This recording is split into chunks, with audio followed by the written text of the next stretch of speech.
أعوذ بالله من الشيطان الرجيم بسم الله الرحمن الرحيم الحمد للہ رب العالمین والصلاة والسلام علی نبینا محمد وعلی آلہ وصحبہ اجمعین اما بعد۔ آج ہم ہیں عقیدہ کے ساتھ، اور عقیدہ میں اس کتاب کے ساتھ جس کا نام ہے العقیدۃ الواسطیہ، اس کتاب کے ساتھ جسے لکھا ہے شیخ الاسلام ابن تیمیہ رحمہ اللہ نے۔ بہت بڑے عالم، بہت بڑی شخصیت۔ اس امر کا اندازہ آپ ان کے شاگردوں سے کر سکتے ہیں۔ امام ابن تیمیہ کون ہیں؟ جو امام ابن القیم رحمہ اللہ کے استاد ہیں۔ امام ابن تیمیہ رحمہ اللہ کون ہیں؟ جو امام ابن کثیر رحمہ اللہ کے استاد ہیں۔ امام ابن تیمیہ رحمہ اللہ کون ہیں؟ جو امام ذہبی رحمہ اللہ کے استاد ہیں۔ یہ کون ہیں؟ جو امام البرزالی کے استاد ہیں۔ یہ ابن عبدالہادی کے استاد ہیں، اور بڑی بڑی شخصیات ہیں جن کے یہ استاد ہیں۔ ان سے آپ اندازہ کر سکتے ہیں کہ ابن تیمیہ رحمہ اللہ کیا چیز ہیں۔ اللہ نے ان کو بہت صلاحیت دی تھی، اور اللہ نے ان سے بہت سا کام لیا ہے، اور کسی ایک شعبے میں نہیں لیا، دین کے بہت سے شعبوں میں لیا ہے۔ بہت سے موضوعات پہ لکھا، بہترین لکھا۔ بہت سے گمراہ فرقوں پہ رد کیا، بہترین انداز میں رد کیا۔ خوش نصیب ہیں وہ لوگ جنہیں پڑھنے کا موقع مل جائے۔ کس کو؟ ابن تیمیہ رحمہ اللہ کو۔ یہ کتاب جو ہم پڑھ رہے ہیں، اس کی ایک شرح لکھی ہے شیخ محمد خلیل حراس نے، اور ان کے بارے میں شروع میں نے وضاحت کی تھی، آج ذہن میں آیا تھوڑی سی پھر وضاحت کر دوں کہ یہ وہ ہیں جنہوں نے جامعہ ازہر کہاں ہے؟ مصر میں۔ تو وہاں سے قاہرہ میں انہوں نے وہاں سے پی ایچ ڈی کی، اور پی ایچ ڈی میں موضوع کس کو بنایا؟ ابن تیمیہ رحمہ اللہ کو۔ اور چاہتے کیا تھے؟ ان پہ تنقید کرنا، ان کی غلطیاں نکالنا۔ تو اب ظاہر ہے غلطیاں نکالنے کے لیے ان کی کتابوں کو تو پڑھنا پڑے گا۔ ان کی کتابوں کو پڑھتے چلے گئے اور ابن تیمیہ کے ہوتے چلے گئے۔ پی ایچ ڈی ختم ہوئی تو وہ ابن تیمیہ کے بن چکے تھے، ابن تیمیہ کے دشمن تھے، اب کیا بن چکے تھے؟ محب۔ تو جو ابن تیمیہ رحمہ اللہ کو پڑھے اور دھیان سے پڑھے، توجہ سے پڑھے، اللہ نے اس کے دل پہ مہر نہ لگا دی ہو، وہ ابن تیمیہ کا ہو کر رہے گا اور اپنے عقائد کی اصلاح کر کے رہے گا۔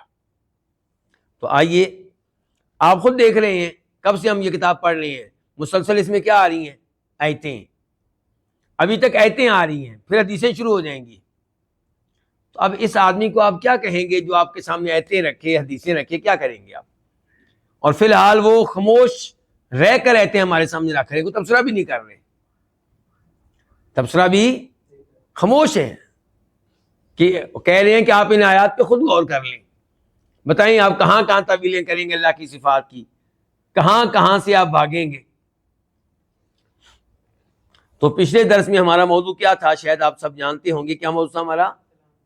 اللہ کا کلام، کہ اللہ کلام کرتا ہے، حقیقتاً کلام کرتا ہے، اور اللہ کا کلام کرنا یہ اللہ کی خوبی ہے، اللہ کی صفات میں سے ایک صفت ہے۔ جیسے اللہ دیکھتا ہے ہر چیز کو، جیسے اللہ سنتا ہے آواز کو، ایسے اللہ تعالیٰ کلام کرتا ہے، اور جب چاہتا ہے، جس سے چاہتا کلام کرتا ہے۔ اور یہ کہ اللہ کے کلام، یہ اس کے حروف ہوتے ہیں، اللہ تعالیٰ جب کسی کلام کرتا ہے تو اپنی آواز کے ساتھ کرتا ہے، اور جس کو اللہ تعالیٰ چاہتا ہے اسے اپنا کلام اپنی آواز کے ساتھ سناتا ہے۔ آج کا جو موضوع ہے وہ بھی اللہ کا کلام ہی ہے، لیکن گزشتہ موضوع میں اور آج کے موضوع میں فرق یہ ہے کہ آج کے موضوع میں ابن تیمیہ یہ پیغام دینا چاہ رہے ہیں کہ یہ قرآن جو آپ پڑھتے ہیں یہ بھی اللہ کا کلام ہے۔ پہلے انہوں نے بتایا تھا کہ اللہ تعالیٰ کلام کرتا ہے، اللہ کی صفات میں سے ایک صفت کیا ہے؟ کہ اللہ کلام کرتا ہے۔ جہاں پہ بھی اس صفت کا تذکرہ آئے تو تعویل کیے بغیر اس کو مانے، اور یہ مانے کہ اللہ کے کلام کے حروف ہوتے ہیں، اللہ تعالیٰ کا کلام آواز پہ مشتمل ہوتا ہے۔ آج وہ یہ بتانا چاہ رہے ہیں کہ قرآن کریم جس کی آپ تلاوت کرتے ہیں یہ بھی اللہ کا کلام ہے، اور یہ اللہ کی مخلوق نہیں ہے، اللہ کی صفت ہے، مخلوق نہیں ہے۔ اللہ تعالیٰ کے ہاتھوں کے بارے میں آپ کیا کہیں گے؟ وہ اللہ کی مخلوق ہے؟ نہیں۔ جیسے اللہ ہمیشہ سے ہے، اللہ کے ہاتھ بھی ہمیشہ سے ہیں۔ جیسے اللہ ہمیشہ سے، اللہ کی آنکھیں بھی ہمیشہ سے ہیں۔ جیسے اللہ ہمیشہ سے، اللہ کا چہرہ بھی ہمیشہ سے ہے۔ جیسے اللہ تعالیٰ ہمیشہ سے، اللہ تعالیٰ کے قدم بھی ہمیشہ سے ہیں۔ تو اللہ تعالیٰ کی صفات ہمیشہ سے ہیں۔ تو کلام یہ اللہ کی صفت ہے، اور اللہ تعالیٰ ہمیشہ سے صاحب کلام ہے۔ اور یہ قرآن کریم جس کی ہم تلاوت کرتے ہیں، یہ اللہ کی صفت ہے، یہ اللہ کی مخلوق کا تعین نہیں ہے۔ معتزلہ گمراہ فرقہ، انہوں نے اس عقیدے کو اپنا لیا تھا کہ قرآن اللہ کی مخلوق ہے، اللہ کی صفت نہیں ہے، اور ان کا یہ عقیدہ حکمرانوں تک پہنچ گیا۔ عباسی حکمران مامون نے یہ عقیدہ اپنا لیا، اور پھر علماء کرام کو مجبور کیا گیا یہ عقیدہ اپنانے پہ، اور اس عقیدے کی وجہ سے بہت سے علماء کرام پہ ظلم ہوا، کوڑے مارے گئے، جیلوں میں ڈالا گیا، اور کئی ایک علماء کرام نے دلی طور پہ نہیں لیکن ظاہری طور پہ اس عقیدے کے حق میں اعلان کر دیا تاکہ اپنی جان بچا سکیں۔ اور آپ کو پتہ ہے کہ دین اسلام خود قرآن کریم کلمہ کفر کہنے کی اجازت دیتا ہے جب آپ کی جان کو خطرہ ہو اور آپ کی جان کلمہ کفر ادا کرنے سے بچ سکتی ہو۔ افضل یہ ہے کہ آپ کلمہ کفر نہ کہیں، شہید ہو جائیں، لیکن جائز ہے کہ آپ اپنی جان بچانے کے لیے کیا کریں جی؟ کلمہ کفر کہہ لیں، لیکن دل آپ کا اس کلمہ کفر پہ مطمئن نہ ہو۔ اللہ تعالیٰ کیا کہتے ہیں؟ من کفر باللہ من بعد ایمانی الا من اکرہ وقلبہ مطمئن بالایمان۔ آپ کا دل ایمان پہ مطمئن ہو، مجبوراً کلمہ کفر کہنا پڑ گیا تو اللہ تعالیٰ کی طرف سے معافی ہے۔ تو بہت سے علماء کرام نے مان لیا ان کے بظاہر کہ قرآن کیا ہے؟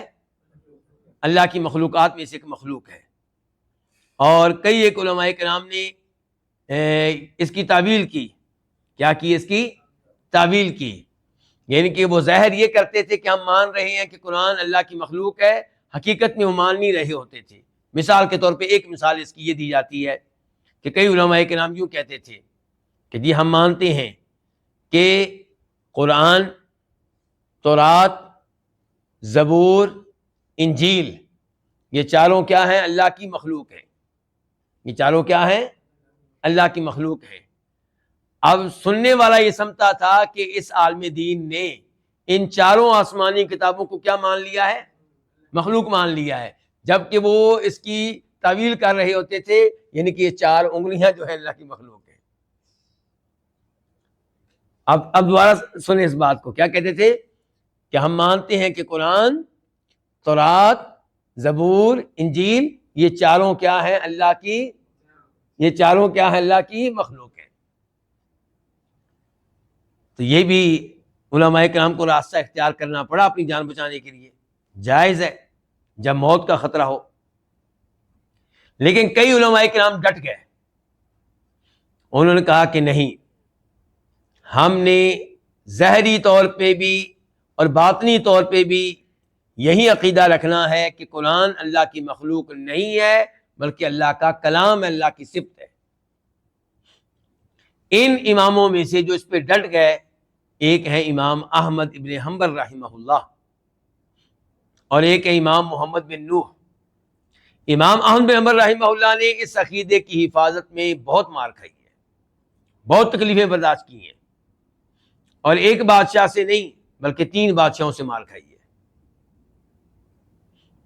کہتے تھے اگر آپ مجھ سے یہ منوانا چاہتے ہیں کہ قرآن اللہ کی مخلوق ہے، مجھے کوئی آیت پیش کرے، کوئی حدیث پیش کرے، میں مان لوں گا، ورنہ میں نہیں مانوں گا۔ اور امام احمد بن حنبل رحمہ اللہ اپنی زندگی کے آخری ایام میں بیٹھے بیٹھے کہا کرتے تھے، اے اللہ ابو الہیثم پہ رحم فرما۔ کیا کہتے تھے؟ اے اللہ ابو الہیثم پہ رحم فرما۔ شاگردوں نے پوچھا، ایک بار بیٹوں نے پوچھا، ابا جی یہ کون ہے جس کے لیے آپ اتنی دعائیں کرتے ہیں؟ ہم تو نہیں جانتے اس کو، کون ہے ابو الہیثم؟ فرمایا بیٹا یہ وہ انسان ہے کہ جب مجھے ایک شہر سے دوسرے شہر میں لے جایا جا رہا تھا بادشاہ کے سامنے پیش کرنے کے لیے، تو راستے میں ایک جگہ مجھے لے جانے والے رکے، ٹھہرے، تو وہاں پہ ایک اور مجرم بھی تھا جس کو لے جایا جا رہا تھا، اور وہ تھا ابو الہیثم۔ اس نے مجھے پہچان لیا اور مجھ سے کہا کہ امام صاحب، میں چور اور ڈاکو ہوں، کئی دفعہ پکڑا گیا ہوں لیکن باز نہیں آتا، سزا برداشت کر لیتا ہوں لیکن اپنی جرم پہ قائم و دائم ہوں، اور آپ کو پکڑا گیا حق بیان کرنے کی وجہ سے، کہیں آپ نے پریشانیوں کو دیکھ کے حق سے پیچھے نہیں ہٹ جانا، ایک دنیا آپ کے پیچھے ہے، آپ گمراہ ہوں گے تو دنیا گمراہ ہو جائے گی۔ تو امام صاحب کہتے ہیں کہ جب مجھے کوڑے لگتے تھے، جب مجھے تکلیفیں دی جاتی تھیں، تو ابو الہیثم کے الفاظ مجھے یاد آتے تو مجھے حوصلہ ملتا تھا۔ ان الفاظ کا بھی بہت کردار ہے مجھے پھسلنے سے بچانے میں۔ تو امام احمد بن حنبل رحمہ اللہ، اسی لیے ان کو کہا جاتا ہے امام اہل سنہ، کہ اہل سنہ کے یہ امام ہیں۔ اور اہل سنت سے مراد یہاں پہ وہ اہل سنت نہیں ہے جنہوں نے آپ کے ملکوں میں لفظ اہل سنت پہ قبضہ کر رکھا ہے، یہاں پہ تو بدعتیوں نے اس لفظ کے اوپر قبضہ کیا ہوا ہے اور وہ کہتے ہیں ہم اہل سنت ہیں۔ اہل سنت سے مراد حقیقی اہل سنت، جنہوں نے بدعات کا مقابلہ کرتے ہوئے ماریں کھائی ہیں، جنہوں نے سنت پہ پہرا دیا ہے، جو بدعات سے کوسوں دور تھے، وہ لوگ مراد ہیں۔ تو بہرحال امام احمد بن حنبل رحمہ اللہ کی اس عقیدے کے لیے بڑی قربانیاں ہیں۔ اور یہاں پہ یہ بھی آپ نے یاد رکھنا ہے کہ امام احمد بن حنبل رحمہ اللہ نے مارے کھائی ہیں، کوڑے کھائے ہیں، اور جو عقیدہ وقت کے حکمران منوانا چاہ رہے تھے وہ کفری عقیدہ تھا۔ وہ کیا عقیدہ تھا؟ کفری عقیدہ۔ لیکن امام صاحب نے بغاوت نہیں کی، عقیدہ کفریہ تھا، حکمرانوں کو کافر قرار نہیں دیا۔ بسا اوقات انسان اپنے منہ سے کفری الفاظ ادا کرتا ہے لیکن ضروری نہیں کہ وہ کافر ہو سکتا ہے وہ جاہل ہو، اس کو پتہ ہی نہ ہو کہ میں کتنے خطرناک الفاظ منہ سے نکال رہا ہوں۔ کئی وجوہات ہو سکتی ہیں اس بات کی کہ بندہ کئی دفعہ کفریہ عمل کرتا ہے، کفریہ بولتا ہے، لیکن اس کو آپ کافر نہیں کہہ سکتے۔ تو امام احمد بن حنبل رحمہ اللہ نے ان بادشاہوں سے ماریں کھائی ہیں، نہ ان کو کافر قرار دیا اور نہ اپنے شاگردوں سے مطالبہ کیا کہ ان کے خلاف بغاوت کی جائے، خروج کیا جائے، ایسا کام انہوں نے قطعاً نہیں کیا۔ تو یہ ہے امام احمد بن حنبل رحمہ اللہ۔ تو اب آئیے ان آیات کی طرف۔ امام صاحب فرماتے ہیں یہاں پہ کہ اللہ تعالی نے کہا وَإِنْ أَحَدٌ مِّنَ الْمُشْرِكِينَ اسْتَجَارَكَ فَأَجِرْهُ حَتَّى يَسْمَعَ كَلَامَ اللَّهِ ثُمَّ أَبْلِغْهُ مَأْمَنَهُ، اور اگر مشرکین میں سے کوئی بھی استجارہ کا آپ سے پناہ مانگے، کیا مطلب؟ بے مسلمان اور اس زمانے کے کافر جو اسلامی حکومت میں نہیں رہتے تھے، ان کے ساتھ کیا تھا؟ اعلان جنگ تھا۔ کیا تھا؟ اعلان جنگ تھا۔ فرمایا یہ جن کے ساتھ اعلان جنگ ہے، جن کو قتل کرنا چاہیے اور وہ مسلمانوں کو بھی قتل کرتے ہیں، ان میں سے بھی کوئی اگر آپ سے پناہ مانگے فاجروا، تو آپ اس کو پناہ دے دیں۔ دین اسلام کتنا پیارا دین ہے، یہ نہیں کہ دھوکہ دے کے قتل کر دیں، کیا ہے؟ اس کو پناہ دے دیں۔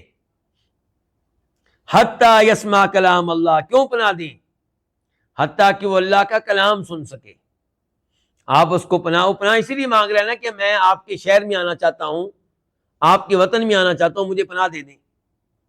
تو آپ اس کو پناہ دے دیں، آنے کا موقع دیں، تاکہ مسلمان ملک میں آ کر وہ اللہ کا کلام سن سکے، مسلمانوں سے قرآن کی آواز اس کے کانوں میں داخل ہو سکے، قرآنی تعلیمات اس تک پہنچ سکیں۔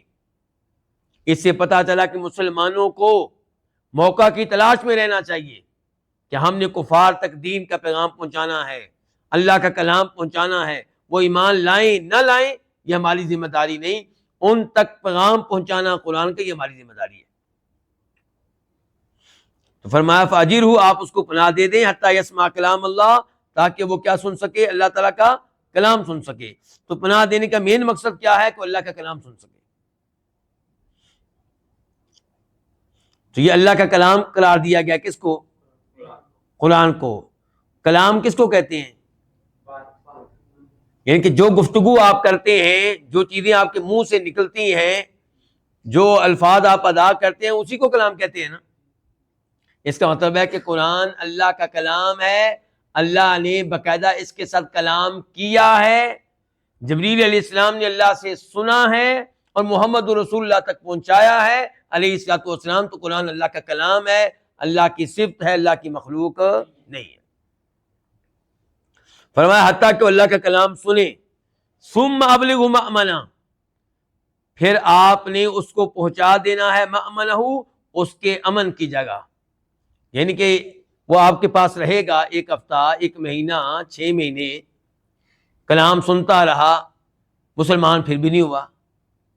اب آپ نے یہ نہیں کہنا کہ مسلمان ہونے کا ہم نے اس کو موقع دیا تھا، یہ نہیں ہوا، آپ اس کو قتل کرتے ہیں، نہیں نہیں نہیں، آپ نے پناہ دی ہے، اپنے عہد پہ قائم رہیں، اس کو چھوڑ کر آئیں اس جگہ تک جہاں وہ سمجھے کہ اب میں یہاں پہ محفوظ ہوں، میرا اپنا وطن آ چکا ہے، اب میں مسلمانوں کے خطرے سے باہر ہو چکا ہوں۔ اس کے بعد پھر چونکہ اس کی قوم کے خلاف ہمارا اعلان جنگ ہے، معاہدہ صلح کا نہیں ہے، تو اب وہ جب ملے گا تو اس کو آپ قتل کر سکتے ہیں، کیونکہ وہ بھی تو مسلمانوں کو قتل کرنے میں لگے ہوئے نا۔ یعنی کہ یہ اس آدمی کا تذکرہ ہو رہا ہے جس آدمی کی قوم کے ساتھ مسلمانوں کا کیا ہے؟ اعلان جنگ ہے، صلح کا معاہدہ نہیں ہے۔ اچھا، اس سے کیا پتہ چلا کہ پھر آپ مسلمان ممالک میں آنے والے سفیر کو قتل کر سکتے ہیں، سفارتی عملے کو قتل کر سکتے ہیں؟ بالکل نہیں قتل کر سکتے۔ یہ لوگ جو اسلام کے نام پہ، جہاد کے نام پہ مسلمان ممالک میں رہنے والے سفیروں کو، سفارتی عملے کو قتل کرتے ہیں، یہ مجرم ہیں، اور یہ اسلام کے لیے داغ ہیں، اسلام کے لیے دھبا ہیں۔ ہو سکتا ہے آپ میں سے کسی کے ذہن میں آئے کہ کئی کافر بھی تو ایسا کرتے ہیں، وہ کریں، کیونکہ وہ آزاد ہیں، ہم آزاد نہیں، ہم اللہ کے احکام کے پابند ہیں۔ اور اللہ کہہ رہے ہیں جس کو آپ نے پناہ دے دی ہے، جس کو آپ نے ویزا دے دیا ہے، اب آپ اس کو قتل نہیں کر سکتے۔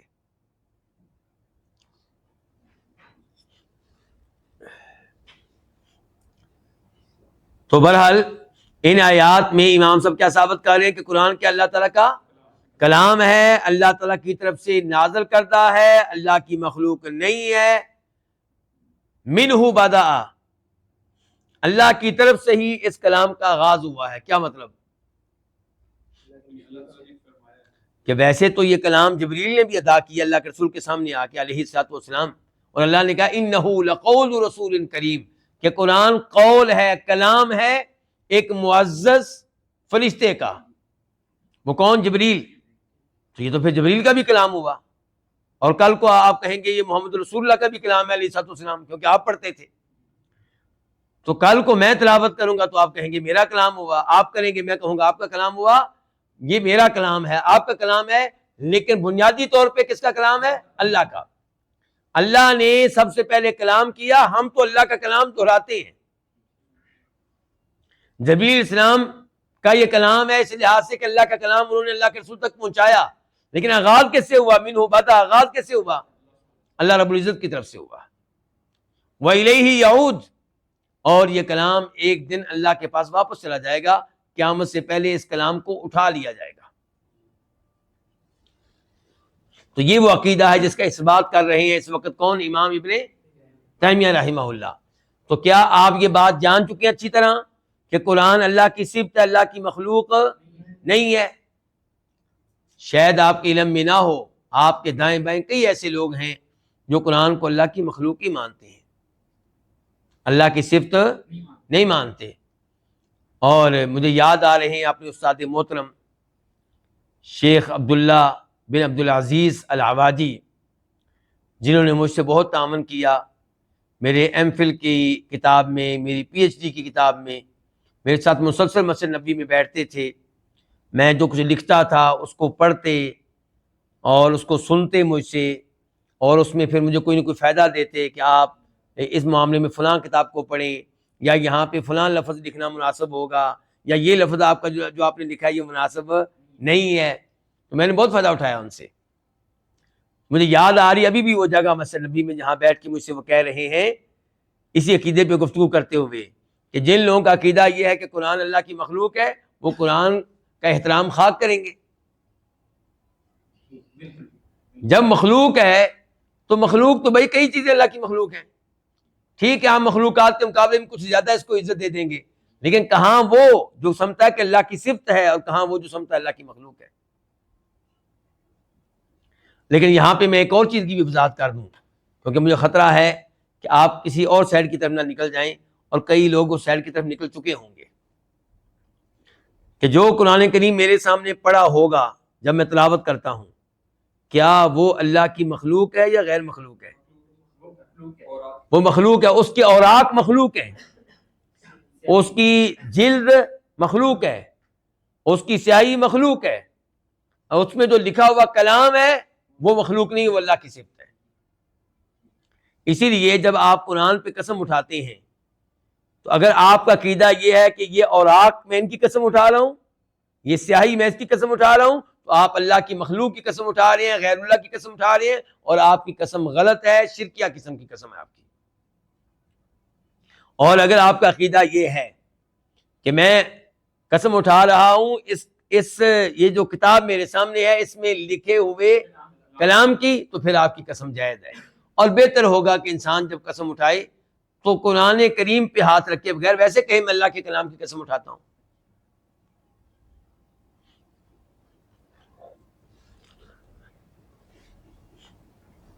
آج کے درس کی آیت نمبر 2 سورہ بقرہ آیت نمبر 75 وَقَدْ كَانَ فَرِيقٌ مِّنْهُمْ، لیکن یہاں سے ہم آیت کو سمجھ نہیں سکیں گے جب تک کہ وہ جملہ نہ پڑھیں جو اس سے پہلے ہے۔ وہ کیا أَفَتَطْمَعُونَ أَن يُؤْمِنُوا لَكُمْ، اے مسلمانوں کیا تم یہ توقع رکھتے ہو، کیا تم یہ طمع رکھتے ہو، کیا تم یہ لالچ رکھتے ہو، کیا تم یہ امید رکھتے ہو کہ یہ یہودی تمہارے لیے ایمان لے آئیں گے؟ کیا تمہیں ان کے مسلمان بن جانے کی، مومن ہو جانے کی امید ہے؟ گویا کہ اللہ تعالیٰ کہتے ہیں تمہاری امید غلط ہے، یہ ایمان لائیں گے۔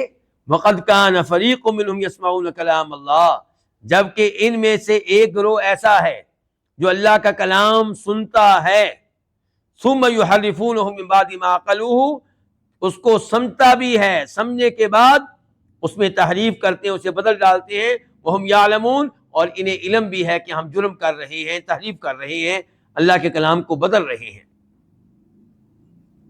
اچھا یہ آیت امام صاحب کیوں لائے؟ یہاں پہ بھی لفظ کیا ہے؟ کلام اللہ۔ پتہ چلا کہ اللہ کا کلام یہ یہودیوں میں سے گروہ سنتا ہے، یہودیوں میں سے ایک گروہ اللہ کا کلام سنتا ہے۔ اچھا اس اللہ کے کلام سے کیا مراد ہے؟ عام طور پہ جب آپ تفسیرات پڑھیں گے تو آپ کو پتہ چلے گا اس اللہ کے کلام سے مراد ہے تورات۔ یہودیوں کے اوپر اللہ کا کلام کون سا نازل ہوا؟ تورات۔ تو پتہ چلا کہ تورات بھی اللہ کا کلام ہے، اللہ کی صفت ہے، اللہ کی مخلوق نہیں ہے۔ لیکن امام ابن تیمیہ رحمہ اللہ کے اسلوب اور انداز سے یوں لگتا ہے کہ جیسے وہ یہاں پہ اللہ کے کلام سے مراد قرآن لے رہے ہوں، کہ یہودیوں کا ایک گروہ قرآن سنتا ہے، سمجھ بھی لیتا ہے، پھر اس میں تحریف کرتے ہیں۔ تو یہ دو اقوال ہو گئے۔ تو اس آخری قول کے مطابق پتہ چلا کہ اس کلام اللہ سے مراد بھی قرآن ہے، اور قرآن اللہ کی صفت ہے، اللہ کا کلام ہے، اللہ نے اس کے ساتھ کلام کیا ہے۔ جبریل علیہ السلام نے اللہ تعالیٰ سے یہ کلام اللہ کی آواز میں سنا ہے، اور یہ اللہ کی مخلوق نہیں ہے۔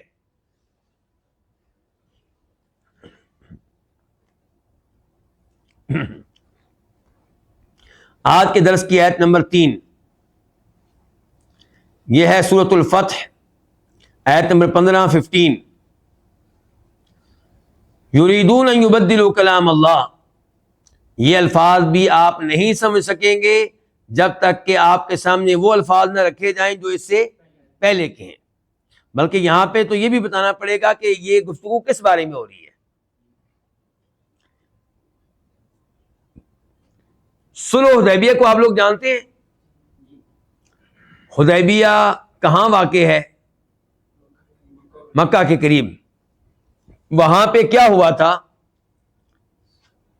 جی بولنے میں آپ کو جگانا چاہتا ہوں۔ نبی علیہ الصلوۃ والسلام ہجرت کے 6 سال، یعنی کہ جب آپ کو مکہ چھوڑ کر مدینہ شفٹ ہوئے چھٹا سال تھا تو آپ نے عمرے کا ارادہ کیا اور صحابہ کرام کو بھی تیار کیا کہ جو میرے ساتھ جانا چاہتا ہے وہ جائے. لیکن عمرے پہ جانا آسان نہیں تھا، کیونکہ جہاں پہ عمرہ کرنا ہے مکہ، تو مکہ والوں اور مسلمانوں کے مابین اعلان جنگ ہے، سلو نہیں ہے، کیا اعلان جنگ ہے. تو خطرہ یہ ہے کہ وہ آگے سے کہیں قتل کرنا نہ شروع کر دیں.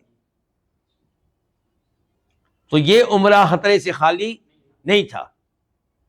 بہرحال آپ نکلے اور آپ پہ ایمان لانے والے عظیم صحابہ کرام نکلے. ان صحابہ کرام سے ہم محبت کیوں نہ کریں جو آپ کے ساتھ نکلتے تھے جبکہ موت سامنے نظر آ رہی ہوتی تھی. تو یہ صحابہ کرام آپ کے ساتھ نکلے. اب آپ صحابہ کرام کو لے کے حدیبیہ کے مقام پہ ٹھہرے، کیونکہ آپ جنگ نہیں چاہتے تھے. آپ نے اپنے سفیر جناب عثمان بن عفان کو بھیجا ان کے پاس، کس لیے؟ مذاکرات کے لیے کہ ہمیں عمرہ کرنے کی اجازت دے دو. ٹھیک ہے، ہمارے تمہارے درمیان اعلان جنگ ہے، لیکن ابھی ہم احرام باندھ کر آئے ہیں، عمرہ کرنے آئے ہیں، طواف کرنے آئے، لڑنے نہیں آئے. تو آپ سے درخواست ہے کہ آپ ہمیں اجازت دے دیں عمرہ کرنے کی، پرامن، ہم کچھ نہیں گڑبڑ کریں گے. انہوں نے اس مسئلے کو اپنے لیے موت زندگی کا مسئلہ بنا لیا. اگر مسلمان عمرہ کرنے میں کامیاب ہو گئے تو دنیا کو ہم منہ کیا دکھائیں گے. انہوں نے کہا نہیں، ہم اجازت دیں گے. مذاکرات ہوتے رہے، کبھی ادھر ایک آدمی ان کا آ رہا ہے، کبھی دوسرا، کبھی تیسرا. بالآخر مذاکرات کامیاب ہوئے اور یہ فیصلہ ہوا کہ اس سال مسلمان عمرہ نہیں کر سکیں گے، آئندہ سال ان کو عمرہ کرنے کی اجازت ہوگی اور 3 دن مکہ میں ٹھہر سکیں گے. اور بھی کئی شرائط عائد کی گئی. لیکن صلح ہونے سے پہلے افواہ پھیل چکی تھی کہ آپ کے سفیر جناب عثمان بن عفان جو مکہ گئے ہیں مذاکرات کرنے کے لیے، ان کو مکہ والوں نے کیا کر دیا ہے؟ قتل کر دیا ہے. سفیر کو قتل کیا جائے تو غصہ آتا ہے. نبی علیہ السلام کو بہت غصہ آیا. نبی علیہ السلام بہت ناراض ہوئے کہ میرے سفیر کو قتل کر دیا، میرے عثمان کو قتل کر دیا. آپ نے کہا کہ آیا تو میں تھا عمرہ کرنے، لیکن اب میرے سفیر کو قتل کیا گیا، میں بدلہ لیے بغیر واپس نہیں جاؤں گا. آپ نے یہ نہیں دیکھا مکہ والے کتنی بڑی طاقت ہیں. آپ نے کہا میں عثمان کا بدلہ لیے بغیر واپس نہیں جاؤں گا. تو جو لوگ میرا ساتھ دینا چاہتے ہیں میرے ہاتھوں پہ بیعت کریں. آپ نے یہاں پہ صحابہ کرام کو جنگ کرنے پہ مجبور نہیں کیا، کیونکہ آپ ان کو عمرے کے لیے لے کر آئے تھے.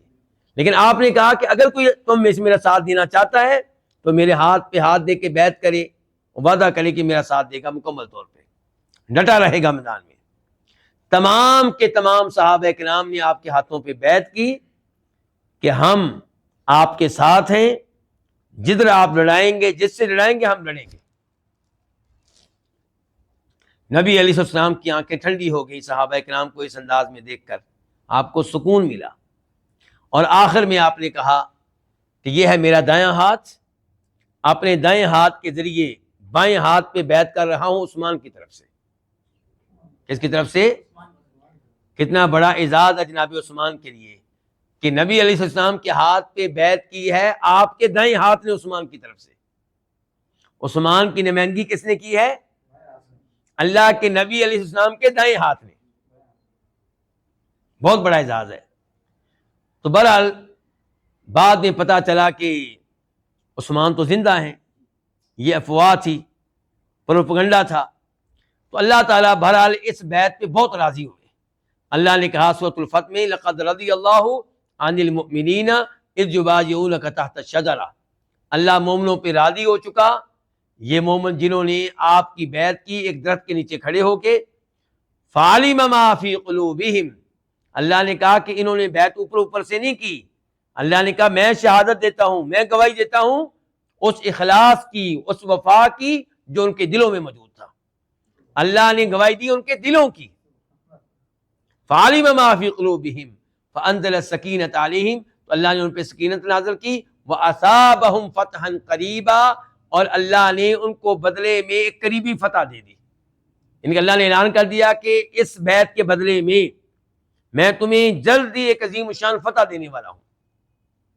ومغانم کثیرۃ یاخذونھا، اور بہت سا مال غنیمت تمہیں ملنے والا ہے. وکان اللہ عزیزا حکیما، تو یہ اللہ کا وعدہ کن سے تھا؟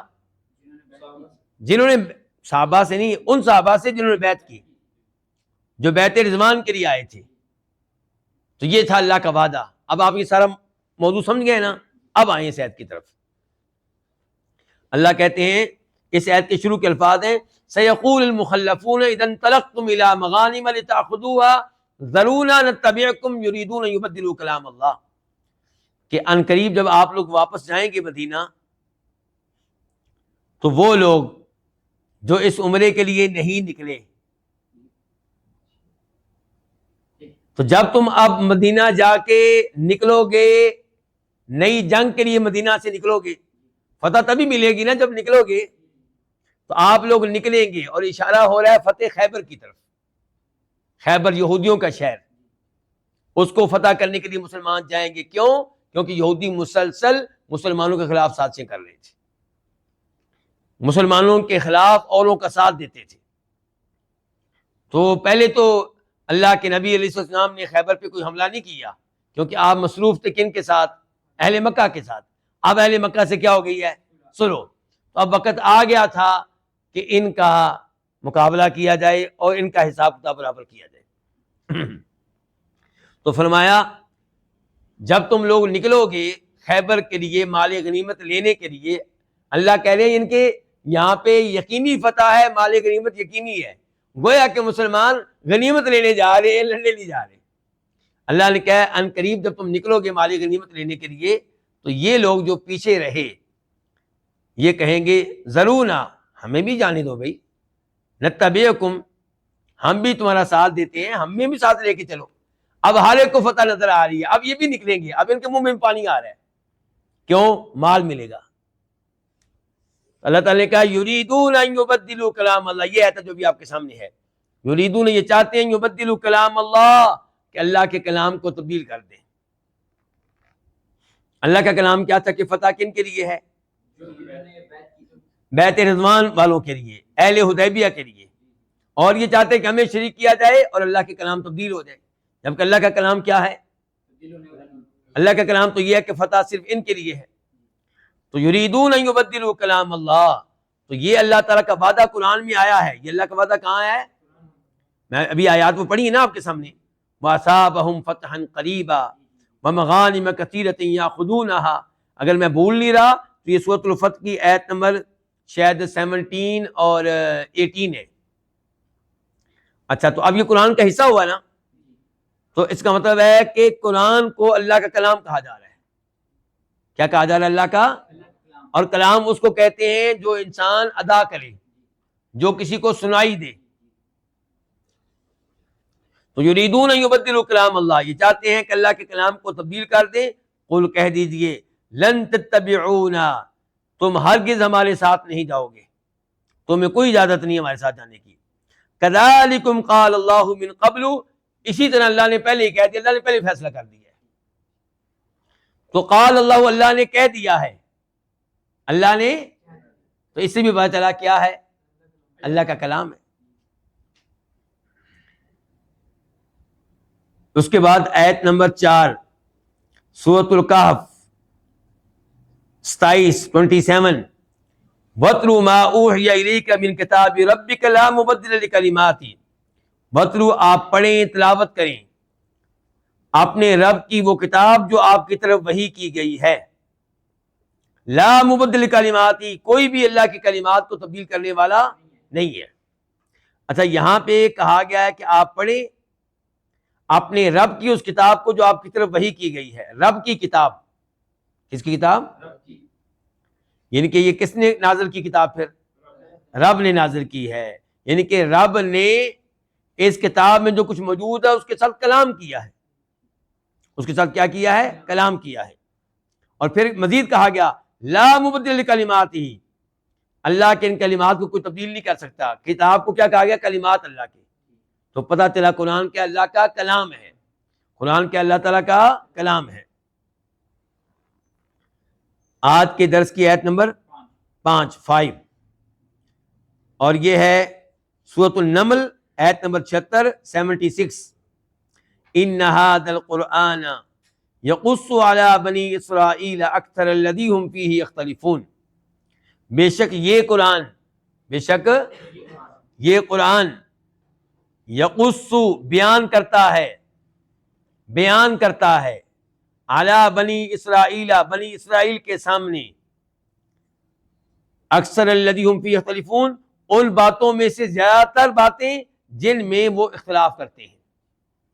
بنی اسرائیل کا جن جن مسائل میں اختلاف رہتا ہے آپس میں قرآن کریم ان میں سے بہت سے مسائل کو بیان کرتا ہے اور واضح کرتا ہے کہ ان اختلافی مسائل میں حق بات کیا ہے.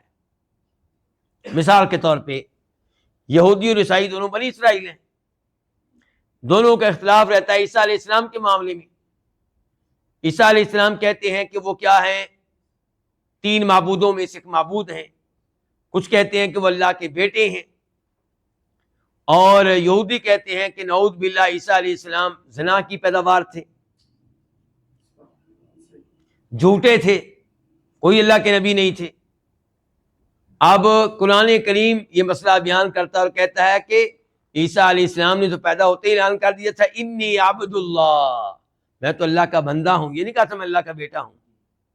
آتانی الکتاب، اللہ مجھے کتاب دے گا، وجعلنی نبی، اللہ مجھے نبی بنائے گا. تو انہوں نے تو وعدہ کر دیا کہ میں اللہ کا بندہ ہوں. قرآن کریم نے ایک اور مقام پہ کہا ان ہوا الا عبد انعمنا علیہ، عیسیٰ علیہ السلام اللہ کے صرف ایک بندے تھے، اس سے بڑھ کر کچھ نہیں تھے. ہم نے البتہ ان پہ بڑے انعامات کیے تھے، عام بندے نہیں تھے، خاص بندے تھے لیکن تھے بندے. تو اب قرآن کریم نے یہ اختلافی مسئلہ حل کیا کہ نہ کیا؟ تو اب اس آیت پہ غور کریں کہ اللہ تعالیٰ کہہ رہے ہیں کہ یہ قرآن بنی اسرائیل کے سامنے، ان کے وہ بنی اسرائیل جو اللہ کے رسول کے زمانے میں موجود تھے، ان کے سامنے یہ قرآن بیان کرتا ہے ان مسائل میں سے اکثر جن میں ان کا اختلاف رہتا ہے. اچھا کیا کہا گیا؟ یقص، بیان کرتا ہے، اور بیان جو ہوتا ہے وہ کلام ہوتا ہے. جو بیان ہوتا ہے وہ کیا ہوتا ہے؟ کلام ہوتا ہے، قول ہوتا ہے. اس سے پتہ چلا کہ قرآن کریم اللہ تعالیٰ کا کلام ہے. آج کے درس کی آیت نمبر 6 وَهَذَا كِتَابٌ أَنزَلْنَاهُ مُبَارَكٌ، یہ ہے سورۃ الانعام، اور سورۃ الانعام میں یہ آیت 2 بار آئی ہے، 92 92 اور 155 155، لیکن دونوں بار یہ مختلف ہے، یعنی کہ شروع کے الفاظ دونوں آیتوں میں ایک جیسے ہیں، آگے فرق ہے. مثال کے طور پہ سورہ انعام کی آیت نمبر آپ پہلے پڑھ لیں 92 92 کہ وَهَذَا كِتَابٌ أَنزَلْنَاهُ مُبَارَكٌ، اور یہ ایسی کتاب ہے، یہ کیا؟ یہ قرآن، کہ انزلناہ، ہم نے اس کو نازل کیا ہے، ہم نے اس کو، ابن تیمیہ رحمہ اللہ بتانا چاہتے ہیں کہ اللہ کی طرف سے نازل شدہ ہے. اور قرآن کے بارے میں ہمارا عقیدہ کیا؟ کلام اللہ منزل، قرآن اللہ کا کلام ہے، اللہ کی طرف سے اتارا ہوا ہے، اللہ نے اتارا ہے، اللہ نے اس کے ساتھ کلام کیا ہے. تو ہذا کتاب، یہ ایسی کتاب انزلنا، ہم نے اس کو اتارا ہے، مبارکن، یہ بابرکت ہے. قرآن کریم بابرکت کتاب ہے جی. اس کی برکتیں کیا ہیں؟ مثال کے طور پہ اس کی ایک برکت یہ ہے کہ 1 حرف پڑھیں تو 10 نیکیاں ملتی ہیں. اس کی برکت یہ ہے کہ دم کریں تو شفا ملتی ہے. اس کی برکت یہ ہے کہ دھیان سے پڑھیں تو دل کے امراض، کفر، شرک یہ ختم ہوتے ہیں. اس کی برکت یہ ہے کہ جہاں پہ پڑھا جائے وہاں پہ سکینت نازل ہوتی ہے، شیطان بھاگ جاتا ہے سورہ بقرہ کی تلاوت کی جائے. تو قرآن کریم کی برکت کئی لحاظ سے. تو بہرحال یہ ایک ایسی کتاب ہے، ہم نے، اچھا ہم کیا برکت لیتے ہیں؟ ہماری برکت یہ ہوتی ہے، ہمیں بس یہی ایک برکت نظر آتی ہے، اور یہ وہ برکت ہے جو کہیں پہ آئی نہیں ہے، کہیں پہ نہیں بیان کیا کہ قرآن کو بوسہ دیں گے تو کوئی برکت ملے گی، یہ کہیں پہ نہیں آیا. قبروں پہ بھی ہم جائیں گے تو کیا ہے جی، وہاں پہ بھی بوسہ لینا ہے اور ہاتھ لگانا ہے، اور وہ ہاتھ اپنے جسم کو لگانا ہے کہ شاید شفا مل جائے گی. ہر چیز کی اپنی اپنی برکت ہوتی ہے. مثال کے طور پہ حجر اسود کی برکت کیا ہے؟ کہ آپ اس کو ہاتھ لگائیں گے تو آپ کے گناہ ختم ہوگی، یہ ہے اس کی برکت. لیکن ہمارے انڈینز اور پاکستانی لوگ برکت کیسے لے رہے ہوتے ہیں؟ یہ وہ ہاتھ لگا کے فوراً آپ کے چہرے پہ مار رہے ہوتے ہیں، ایسے رومال اس کو لگا کے، کپڑا لگا کے وہ اپنے جسم پہ مار رہے ہوتے ہیں کہ شاید ساری پھنسیاں ختم ہو جائیں گی. ہمارے اپنے ہی انداز ہیں. لیکن برکت ہر چیز کی جو ہے وہ قرآن و حدیث سے پتہ چلے گا کہ اس کی کیا برکت ہے. مسجد حرام کی کیا برکت ہے مثال کے طور پہ؟ اس کی برکت یہ نہیں کہ آپ وہاں پہ سجدہ کریں تو زمین کو بوسے دینا شروع کر دیں، یا مسجد حرام کے ستونوں کو بوسے دینا شروع کر دیں، دروازوں کو بوسہ دینا شروع کر دیں. پاکستانی انڈین سے کام کر رہے ہوتے ہیں. برکت وہاں کی کیا ہے کہ وہاں پہ ایک نماز پڑھیں گے 1 لاکھ کا ثواب ملے گا. یہ برکت ہے وہاں کی. کعبہ کے ارد گرد جو مسجد حرام کا حصہ ہے وہاں پہ طواف کریں گے تو اللہ کے نبی کا فرمان ہے علیہ الصلوۃ والسلام کہ جو بھی قدم آپ رکھیں گے زمین پہ طواف کرتے ہوئے اور اٹھائیں گے، ہر قدم کے بدلے میں 10 نیکیاں ملتی ہیں، 10 گناہ معاف ہوتے ہیں، 10 درجات بلند ہوتے ہیں. یہ ہے برکت وہاں کی. تو فرمایا یہ ایسی کتاب ہے جس کو ہم نے اتارا ہے، مبارک ان کی بابرکت ہے. آگے مصدق الذی بین یدیہ، یہ کتاب اس کتاب کی تصدیق کرنے والی ہے، تائید کرنے والی جو اس سے پہلے تھی. وہ کیا تھی؟ تورات و انجیل.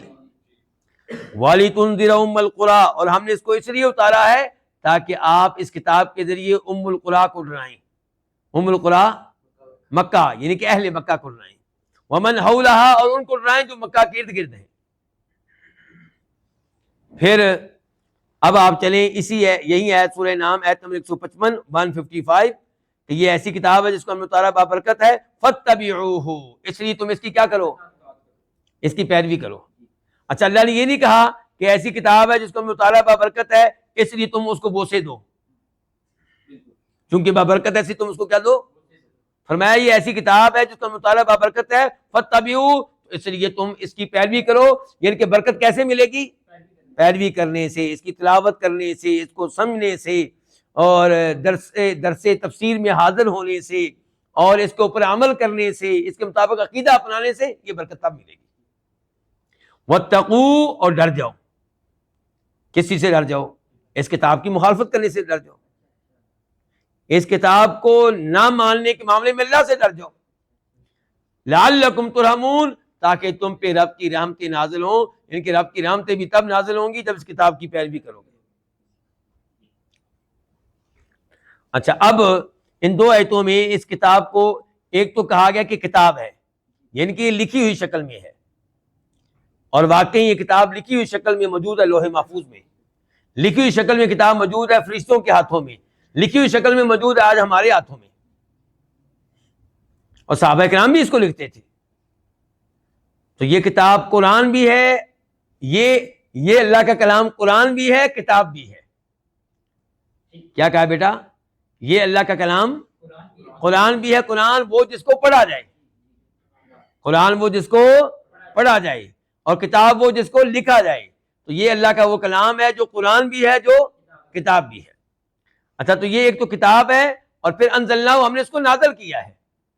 تو پتہ چلا کہ اللہ کی طرف سے آیا ہے، اللہ کا کلام ہے، اللہ کی طرف سے نازل کرتا ہے. اس کے بعد ہم بڑھتے ہیں ایت نمبر آج کے درس کی کون سی جی؟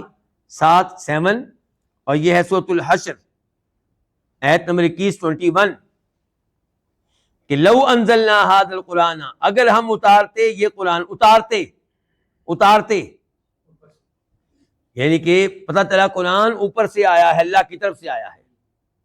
اوپر کون ہے؟ اللہ. تو یہ اللہ کی طرف سے آیا ہے. ویسے بھی اللہ تعالیٰ کہہ رہے ہیں ہم نے اتارا ہے، تو یہ اللہ تعالیٰ کی طرف سے اترا ہوا اللہ کا کلام ہے. اگر ہم اتارتے ھذا القرآن، یہ قرآن، علی جبل، کسی پہاڑ پہ. فی الحال اللہ نے کس پہ اتارا ہے؟ انسان پہ. تو کیا انسان اس سے اثر لیتا ہے؟ بہت کم لوگ اثر لیتے ہیں، تاکہ سارے مسلمان بھی صحیح اثر نہیں لیتے. یعنی کہ نماز قرآن کہے گا پڑھو، سنتے ہیں نہیں پڑھتے نماز. قرآن کہے گا شراب حرام ہے، سنتے ہیں لیکن شراب پیتے ہیں. قرآن کہتا ہے بدکاری حرام ہے، اثر قبول نہیں کرتے، زنا کرتے ہیں. قرآن کہتا ہے سود حرام ہے، اثر قبول نہیں کرتے، سود لیتے ہیں. لیکن اللہ تعالیٰ کہہ رہے ہیں لو انزلنا ھذا القرآن علی جبل، اگر ہم یہ قرآن اتارتے کسی پہاڑ پہ. پہاڑ، پتھروں پہ مشتمل پہاڑ، ان کے بارے میں ہم کیا سمجھتے ہیں؟ مثالیں دیتے ہیں کہ یہ انسان تو پتھروں کی طرح سخت ہے. وہ کہ پہاڑ کیا چیز ہے جو سخت ہے. ثم قست قلوبکم من بعد ذلک فہی کالحجارۃ اشد قسوۃ، تمہارے دل اس واقعے کے بعد سخت ہو گئے پتھروں کی طرح، یا پتھروں سے بھی زیادہ سخت. پتہ چلا کہ مثال دی جاتی ہے کسی چیز کی سختی کی کس کے ساتھ؟ پتھروں کے ساتھ یا پتھروں کا پہاڑ۔ اللہ تعالیٰ کہتے ہیں کہ انسان کے اوپر ہم نے قرآن نازل کیا، یہ ایمان لانے کے لیے تیار نہیں ہے، سننے کے لیے تیار نہیں ہے، غور کرنے کے لیے تیار نہیں ہے، جبکہ یہ قرآن اس قدر اثر رکھنے والا ہے، اللہ کا اتنا عظیم کلام ہے کہ اگر اللہ تعالیٰ اس کو کسی پہاڑ پہ اتارتے لَرَأَيْتَهُ خَاشِعًا مُتَصَدِّعًا مِنْ خَشْيَةِ اللَّهِ، تو آپ اس پہاڑ کو دیکھتے دبا ہوا، اکڑا ہوا نہیں، دبا ہوا اور اللہ کے ڈر سے پھٹا ہوا۔ اللہ کے ڈر سے پتھروں نے ریزہ ریزہ ہو جانا تھا، پھٹ جانا تھا۔ یہ قرآن اتنا عظیم کلام ہے، لیکن انسان کو دیکھو کوئی اثر قبول نہیں کرتا، ٹس سے مس نہیں ہوتا، ادھر سے سنتا ہے ادھر سے نکال دیتا ہے۔ وَتِلْكَ الْأَمْثَالُ نَضْرِبُهَا لِلنَّاسِ لَعَلَّهُمْ يَتَفَكَّرُونَ، اور یہ مثالیں ہم لوگوں کے لیے بیان کرتے ہیں تاکہ وہ ان کے اوپر کیا کریں؟ غور و فکر کریں۔ یہ اللہ نے مثال بیان کی ہے کہ اگر ہم یہ اتارتے پہاڑ پہ تو اس نے پھٹ جانا تھا، اس نے دبا ہوا ہونا تھا۔ انسان اکڑا ہوا ہے، قرآن کی آیتیں سنائی جاتی ہیں، ماننے کے لیے تیار نہیں ہے۔ کورٹ میں چلے جائیں، کچہریوں میں آپ چلے جائیں، آپ سنائیں کسی کو قرآن کی آیتیں، بھئی پیچھے ہٹ جاؤ، تمہارا موقف ٹھیک نہیں، قرآن کی فلاں آیت کے خلاف ہے۔ لوگ کہتے ہیں جی وہ قرآن کی باتیں یہاں پہ نہیں کیا کرتے۔ انا للہ و انا الیہ راجعون۔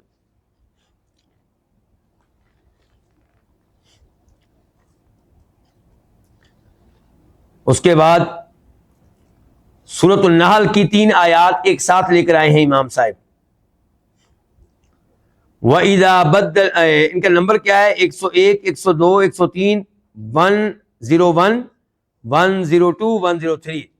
وَإِذَا بَدَّلْنَا آیَةً مَكَانَ آیَةٍ، اور جب ہم ایک آیت کی جگہ کوئی اور آیت بدلے میں لے کر آتے ہیں، اس کو کیا کہتے ہیں جی؟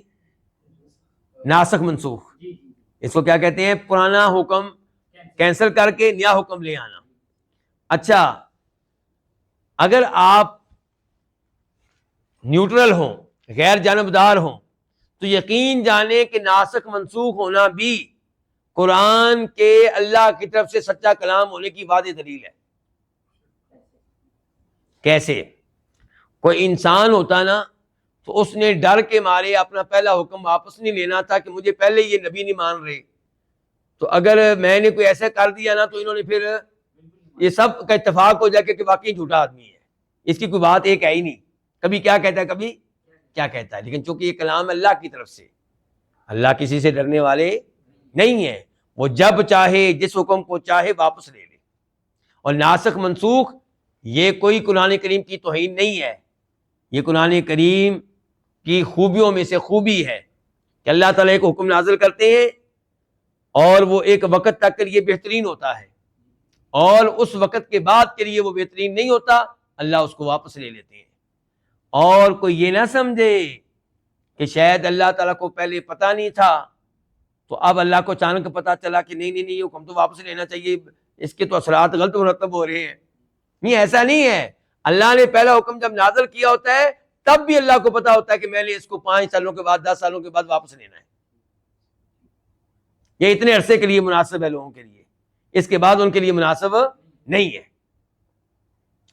اس لیے ناسخ منسوخ یہ قرآن کریم کا ایک حصہ ہے اور یہ ایک حقیقت ہے، لیکن منسوخ آیتیں بہت کم ہیں۔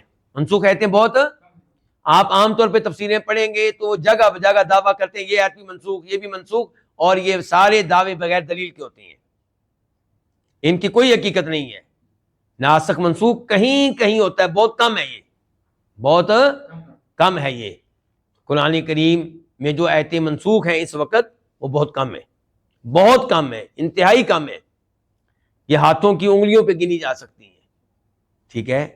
لیکن لوگ جو ہیں وہ ہر جگہ یہ بھی منسوخ ہے، یہ بھی منسوخ ہے، یہ بھی منسوخ ہے، ایسی کوئی بات نہیں ہے۔ وَإِذَا بَدَّلْنَا آیَةً مَكَانَ آیَةٍ، اور جب ہم ایک آیت کی جگہ کوئی اور آیت بدلے میں لے کر آتے ہیں، قالوا، تو یہ لوگ کہتے ہیں انما انت مفتر، اس میں کوئی شک و شبہ نہیں ہے کہ تو اس کلام کو اپنی طرف سے گھڑنے والا ہے، اسی لیے تو نے پہلا کلام واپس لے کے اب دوسرا لے آیا، اپنی طرف سے بناتا رہتا ہے۔ تو درمیان میں اللہ نے کہا واللہ اعلم بما ينزل، درمیان میں اللہ نے کیا کہا؟ واللہ اعلم بما، اللہ خوب علم رکھنے والا ہے اس کلام کے بارے میں جس کو وہ نازل کرتا ہے۔ اللہ کے ناسخ منسوخ کے پیچھے نعوذ باللہ اللہ کی جہالت نہیں ہے، اللہ کا علم ہے۔ پہلا حکم اللہ نے نازل کیا اپنے علم کی بنیاد پہ، اللہ کو پتا تھا کتنے سالوں کے لیے مناسب ہے، پھر اللہ نے اس کو کینسل کیا، منسوخ کیا، اللہ نیا حکم لے کر آئے، اس کے پیچھے بھی اللہ کا علم ہے۔ اور اللہ نے یہاں پہ کیا کہا؟ واللہ اعلم بما ينزل، ہمارا موضوع کیا ہے؟ واللہ اعلم بما، اللہ خوب جاننے والا اس کلام کو جس کو وہ نازل کرتا ہے۔ قرآن اللہ کی طرف سے اترا ہوا کلام ہے۔ آگے بل اکثرهم لا يعلمون، بلکہ ان میں سے اکثر جو ہیں وہ علم نہیں رکھتے۔ یہ اگر ان کے پاس علم ہوتا نا پرانی آسمانی کتابوں کا، جن کو پتا ہوتا کہ ناسخ منسوخ کا معاملہ ادھر بھی تھا۔ جیسے تورات حق ہے کہ اللہ کی طرف سے نازل ہوئی تھی، اگرچہ لوگوں نے اب اس میں تبدیلیاں کر دی ہیں۔ جیسے انجیل حق ہے اور اس میں بھی ناسخ منسوخ ہے، ایسے قرآن بھی حق ہے اگرچہ اس میں بھی ناسخ منسوخ ہے۔ بل اکثر لا یعلمون کا مطلب یہ بھی ہو سکتا ہے کہ ان میں سے اکثر قرآن کی حقیقت کو نہیں جانتے، ان میں سے اکثر نہیں جانتے ناسخ منسوخ کے فوائد کیا ہیں۔ قل نزلہ، کہہ دیجئے نزلہ، اس کو نازل کیا ہے۔ لو جی ایک دفعہ پھر اللہ نے کیا کہا؟ اس کو، قرآن کو نازل کیا ہے۔ روح القدسی، کس نے؟ پاک روح نے۔ پاک روح سے مراد جبریل علیہ السلام۔ پاک روح کس چیز سے پاک؟ گناہوں سے پاک، خیانت سے پاک، جھوٹ بولنے سے پاک۔ ایسا نہیں ہے کہ کلام اللہ کا ہو اور درمیان میں اپنی طرف سے کوئی ایک لفظ داخل کر دیں۔ ایسا نہیں ہے کہ ایک آیت اللہ نے نازل نہ کی، چلو ایک میں بھی اپنی طرف سے بنا دیتا ہوں۔ جیسے بادشاہوں کے کئی جو نیچے والے وزیر ہوتے ہیں وہ گڑبڑ کر دیتے ہیں۔ تو فرمایا قل نزلہ، اس قرآن کو نازل کیا روح القدسی، یعنی کہ اوپر سے نیچے لانے والے کون ہیں؟ جبریل ہیں، یہ مراد ہے۔ کہ اچھا جبریل کا اپنا کلام ہے؟ نہیں، میرے ربی کا، تیرے رب کی طرف سے یہ کلام ہے۔ اوپر سے نیچے لانے والے کون ہیں؟ جبریل ہیں۔ بالحق، اللہ نے اس کو نازل کیا حق کے ساتھ۔ کیا مطلب ہے جس کا بالحق حق کے ساتھ؟ اس کے دو مطلب ہو سکتے ہیں، کہ یہ حق ہے، یہ درست بات ہے کہ اوپر سے نیچے آیا ہے، اللہ نے اس کو اتار، اللہ کا کلام ہے، اس کا اللہ کی طرف سے ہونا ایک حقیقت ہے، سچ ہے۔ اور دوسرے نمبر پہ یہ کہ اللہ نے اس کو حق کے ساتھ اتارا ہے، یعنی کہ اس کلام میں جو بھی باتیں ہیں سب حقیقت ہیں، درست ہیں، عدل و انصاف پہ مبنی ہے، جھوٹ نہیں ہے، ظلم و زیادتی پہ مبنی نہیں ہے۔ یہ دو معنی ہیں اس کے۔ اچھا جی، اللہ نے کیوں نازل کیا ہے؟ جبریل السلام اس کو اللہ کی طرف سے کیوں لے کر آئے ہیں؟ لِيُثَبِّتَ الَّذِينَ آمَنُوا، تاکہ یہ خوب قائم رکھے ان لوگوں کو جو ایمان لائے ہیں۔ ایمان لانے والے ایمان لے آئے، جیسے جیسے نئی وحی نازل ہوتی ہے تو ان کا ایمان اور پکا ہو جاتا ہے، بلکہ ایمان بڑھ جاتا ہے۔ وَهُدًى وَبُشْرَى لِلْمُسْلِمِينَ، اور ہدایت اور خوشخبری کن کے لیے؟ یہ قرآن ہدایت دینے والا مسلمانوں کو، اور اس میں خوشخبریاں ہیں مسلمانوں کے لیے۔ وَلَقَدْ نَعْلَمُ، البتہ تحقیق ہم جانتے ہیں، انہم یقولون، کہ بے شک یہ لوگ کہتے ہیں کہ انما یعلمہ بشر، کہ اس قرآن کی تعلیم دینے والا ایک بشر ہے۔ محمد کو اس قرآن کی تعلیم دینے والا کون ہے؟ ایک بشر ہے علیہ الصلوۃ والسلام۔ آپ پہ جو تہمتیں لگی تھیں ان میں سے ایک یہ بھی تھی کہ ایک بشر ہے، ایک انسان ہے، وہ اس کو قرآن سکھاتا ہے۔ اللہ نے کہا لسان الذی یلحدون الیہ اعجمی، اس آدمی کی زبان جس کی طرف یہ نسبت کرتے ہیں قرآن کی کہ وہ سکھاتا ہے، اس کی زبان تو اجمی ہے، وہ تو عربی ہے ہی نہیں۔ کئی نام لکھے ہیں مفسرین نے کہ فلاں آدمی تھا، فلاں تھا، فلاں تھا۔ بہرحال جو بھی تھا اس کو عربی بھی آتی ہوگی تھوڑی بہت، لیکن جو بنیادی طور پہ عربی نہ ہو وہ اتنا شاندار کلام پیش کر سکتا ہے۔ فرمایا لسان الذی یلحدون الیہ، زبان اس آدمی کی جس کی طرف یہ نسبت کرتے ہیں آدمی کیا ہے؟ اجمی ہے۔ وہذا لسان عربی مبین، اور یہ قرآن واضح شاندار عربی زبان ہے۔ ایسا کلام تو وہ نہیں بنا سکتے جو عربوں کے امام ہیں، جو عرب شعراء ہیں جنہیں اپنی فصاحت و بلاغت پہ بڑا فخر اور ناز ہے، تو وہ آدمی کیسے بنا لے گا؟ تو ان 3 آیتوں میں بھی اللہ نے 2-3 بار تذکرہ کیا اس بات کا کہ یہ قرآن اترا ہوا ہے، یعنی کہ کس کی طرف سے؟ اللہ تعالیٰ کی طرف سے، تو اللہ تعالیٰ کا کیا ہے؟ کلام ہے۔ آخر میں خلاصتاً پھر آپ کے سامنے بات رکھی جاتی ہے کہ ان آیات کا خلاصہ یہ کہ قرآن، وہ قرآن المتلوہ جس کو پڑھا جاتا ہے، المسموعہ جس کو سنا جاتا ہے، ہم سنتے ہیں نا قاری صاحب سے، المکتوبہ جس کو لکھا بھی جاتا ہے، جو مصحف کے 2 گتوں کے درمیان ہے، یہ کیا ہے؟ یہ اللہ تعالیٰ کا کلام ہے اور حقیقتاً اللہ کا کلام ہے۔ ایسا نہیں ہے کہ اللہ کے کلام سے یہ عبارت ہو، اللہ کے کلام کو کسی اور نے نقل کیا ہو، اللہ کے مفہوم کو کسی اور نے ادا کیا ہو۔ سمجھا رہی کہ نہیں آ رہی؟ جیسا کہ حدیث ہیں، حدیث کیا ہیں؟ یہ اللہ تعالیٰ کا معنی مفہوم اللہ کی طرف سے ہے، ادا کس نے کیا ہے؟ اللہ کے نبی نے اپنے الفاظ کے ساتھ۔ قرآن ایسا نہیں ہے، قرآن ایسا نہیں ہے۔ اور یہ جو کہا جاتا ہے کلام اللہ، کیا کہا جاتا ہے اس کو؟ کلام اللہ۔ تو ہو سکتا ہے کوئی کہے اللہ کا کلام یہ ایسے ہی ہے جیسے ہم کہتے ہیں بیت اللہ، اللہ کا گھر۔ تو کیا بیت اللہ، اللہ کا گھر جو کعبہ ہے، یہ مخلوق ہے کہ یہ مخلوق ہے؟ تو وہ کہیں گے کلام اللہ بھی اللہ کی مخلوق ہے۔ تو ہم کہیں گے کہ جن چیزوں کی اضافت اللہ کی طرف کی جاتی ہے، جن چیزوں کو اللہ کی طرف منسوب کیا جاتا ہے، 2 طرح کی ہیں۔ یہ ذرا دھیان سے اصول سنیں آپ۔ جن چیزوں کو اللہ تعالیٰ کی طرف منسوب کرتے ہیں، جن کی اضافت اللہ تعالیٰ کی طرف کرتے ہیں، وہ کتنی طرح کی ہیں؟ 2 طرح کی۔ ایک وہ چیز، نمبر 1 وہ چیزیں جن کا اپنا وجود ہے، جن کی اپنا جسم ہے، جن کا اپنا وجود ہے، ان کی نسبت اللہ کی طرف کی جائے تو وہ اللہ کی مخلوق ہوتی ہے، لیکن خاص مخلوق، عام مخلوق نہیں۔ جیسے ناقۃ اللہ، اللہ کی اونٹنی، وہ قوم صالح علیہ السلام والی اونٹنی، جن کی عام اونٹنی نہیں، اللہ کی خاص اونٹنی تھی۔ رسول اللہ، اللہ تعالیٰ کے رسول، تو یہ اللہ کی مخلوق ہے۔ بیت اللہ، اللہ کی مخلوق ہے۔ جی ہاں۔ اور اب کیا ہے؟ وہ چیزیں جن کا اپنا کوئی کسی اور چیز کے بغیر اس کا وجود نہیں ہو سکتا، ان میں سے ایک ہے کلام۔ کیا کلام کا کسی اور کے بغیر اپنا کوئی وجود ہے؟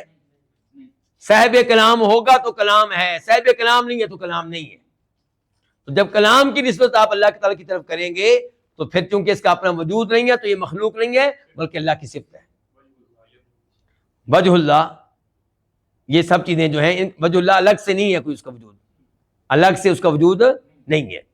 تو بہرحال یہ یاد رکھنے والی بات ہے کہ کلام اللہ، اس سے بھی یہ پتہ چلتا ہے کہ اللہ تعالیٰ کی صفت ہے، اللہ کی مخلوق نہیں ہے۔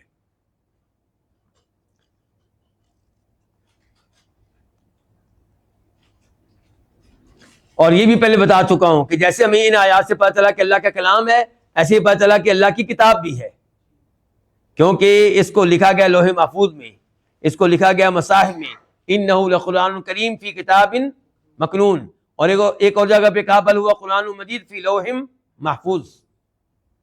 اور پھر یہ قرآن بھی ہے، یعنی کہ اس کو پڑھا جاتا ہے، بار بار پڑھا جاتا ہے۔ بالکل صحیح کہا آپ نے، جیسا کہ اللہ تعالیٰ فرماتے ہیں سورہ بنی اسرائیل میں ان قرآن الفجر کان مشہودا۔ قرآن کا معنی یہاں پہ تلاوت ہے کہ فجر کی تلاوت کان مشہودا، اس میں فرشتے بھی حاضر ہوتے ہیں، وہ بھی سننے کے لیے آتے ہیں۔ خوش نصیب ہیں وہ لوگ جو فجر کی نماز جماعت کے ساتھ پڑھتے ہیں، ان کے ساتھ فرشتے بھی موجود ہوتے ہیں جو تلاوت سن رہے ہوتے ہیں۔